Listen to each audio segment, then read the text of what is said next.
Là, je suis dans un des réservoirs, j'en ai 5 à faire.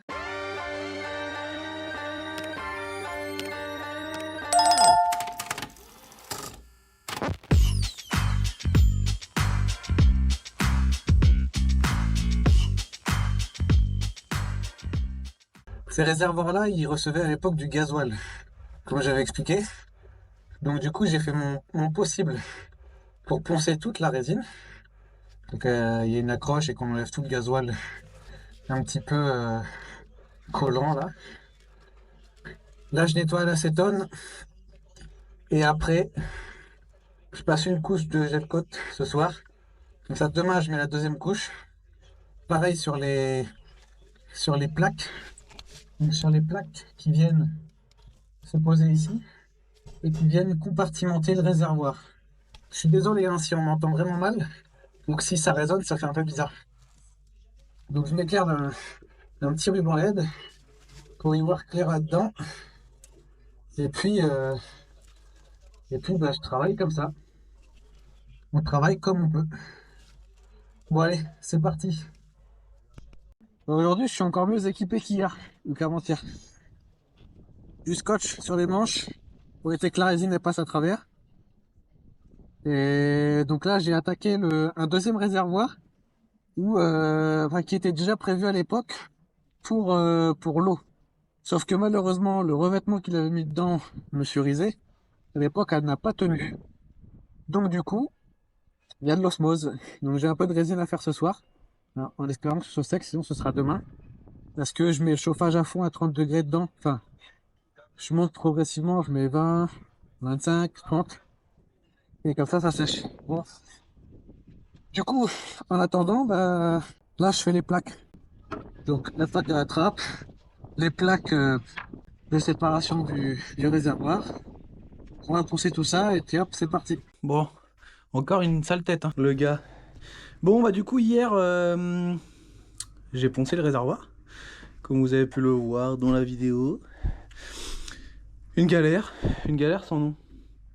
J'ai passé 8 heures, enfin 7h30 dedans, complet, à terminer. Donc j'ai fait un bon travail, hein, j'ai bien poncé et tout, donc je suis quand même content. Aujourd'hui, c'est gel coat. Première couche ce matin, peut-être ce soir si les conditions le permettent. Donc j'ai pris un gel coat, c'est un gel coat blanc, mais c'est un gel coat alimentaire. Gel coat alimentaire et isophthalique. Donc comme ça va pouvoir étanchéifier mes cuves. Logiquement, je devrais pas avoir de problème d'osmose, puisque j'ai pas de bactéries à part dans la cuve à eau noire. Sinon dans les cuves à eau douce, souvent l'eau du robinet elle est chlorée. Enfin ça dépend où est-ce qu'on va. Donc du coup, normalement je devrais pas avoir de problème. J'espère. Donc là j'ai déjà mis 500 grammes. J'ai refait 500 grammes. Je fais 500 grammes par 500 grammes parce que si je fais 1 kilo, j'ai pas envie de me planter quand il va commencer à prendre. C'est une horreur quand il commence à prendre. Donc voilà, on fait petit à petit et ça fonctionne bien. Hein, bon, moi je vous laisse. J'y retourne. Je retourne dans mon trou à ras là. Et puis je vous reprends tout à l'heure. Bon, je vais vous montrer ça. Et voilà. C'est cool, hein. Allez, on continue. On se retrouve dans la cuve à eau noire qui avait déjà été préparée par Jacques Rizet à l'époque, donc le constructeur du bateau. Sauf que les produits utilisés n'étaient pas bons, parce il avait posé une espèce de peinture qui n'est pas du gel coat, hein. C'est vraiment une espèce de peinture. Sauf que elle paraît toute propre, elle est vraiment nickel, elle était prête à être mise en service. Sauf que, en fait, on a des problèmes de peinture qui se rétractent à certains endroits, et surtout dans les angles. Vous voyez, voilà, elle ne fait que ça, partout. Voilà. C'est cloqué dans tous les sens. Donc du coup, on va décaper ça, coup de gel coat, et on pourra la mettre en service. Bon. Et puis j'en ai profité. Alors, je sais pas si vous allez bien voir, mais j'en ai profité pour faire le trou d'évacuation. Ici, on a le tuyau d'aspiration pour le port, et ici, le trou pour la pompe macérator. Voilà. Bon, écoutez, je reprends le ponçage, et je vous dis à tout à l'heure. Souhaitez-moi bon courage, parce que franchement, là, il m'en reste 3 à faire, plus celui-là. Donc 4, c'est une horreur. C'est étriqué, c'est vraiment une horreur. pense que j'aurais dû louer une sableuse. Et encore, je me demande si ça l'aurait fait, quoi. Parce que franchement, c'est atroce. Je vous souhaite vraiment pas de travailler dans un réservoir. Allez, à tout à l'heure.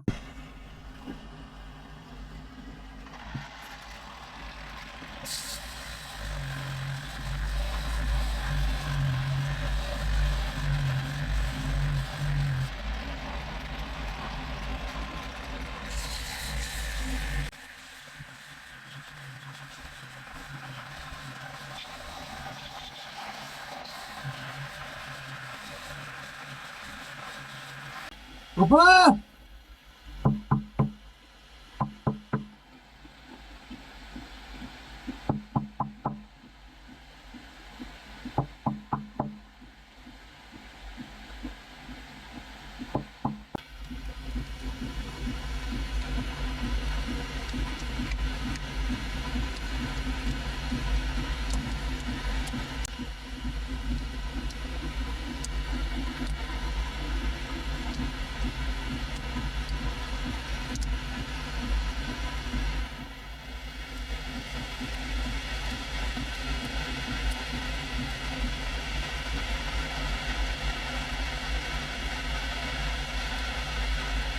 Bon les gars, ça y est, ce réservoir-là, il est terminé.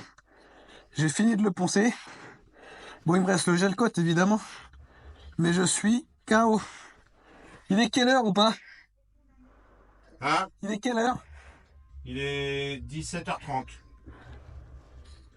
J'ai passé exactement 8 heures là-dedans. C'est du courage à ceux qui passent des mois et des mois. Bon, je vais vous montrer le résultat.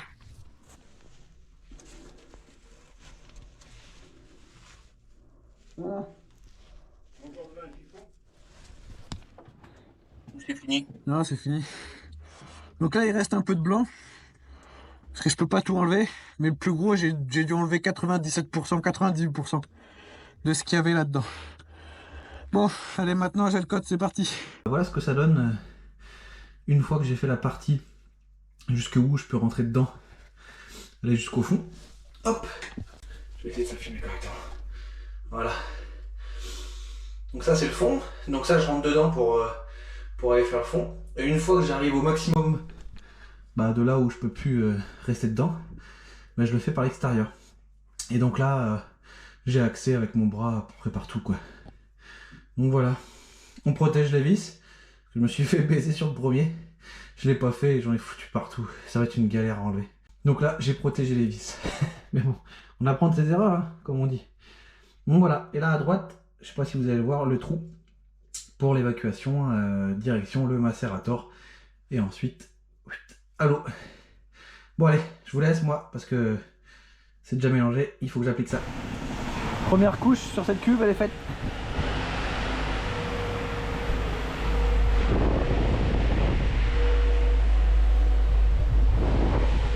Impeccable. Donc ce soir, deuxième couche. Et puis voilà, il sera terminé, étanchéifié. Allez, on continue. On a un deuxième à rattraper. Sur le premier que j'ai fait, la première couche, par endroit, l'acétone n'avait pas séché. Puisque comme c'est un endroit assez confiné, à certains endroits, l'acétone, il a stoppé. Il a stoppé la réaction de catalysation du gel coat. Ce qui fait que par endroit, il est encore collant, amoureux. Donc là, il va falloir que j'aille racler, nettoyer et remettre une couche avant de faire la deuxième et voir si c'est bon. Les galères, les joies du gel coat et de la chimie. Ouais, de la chimie, c'est galère.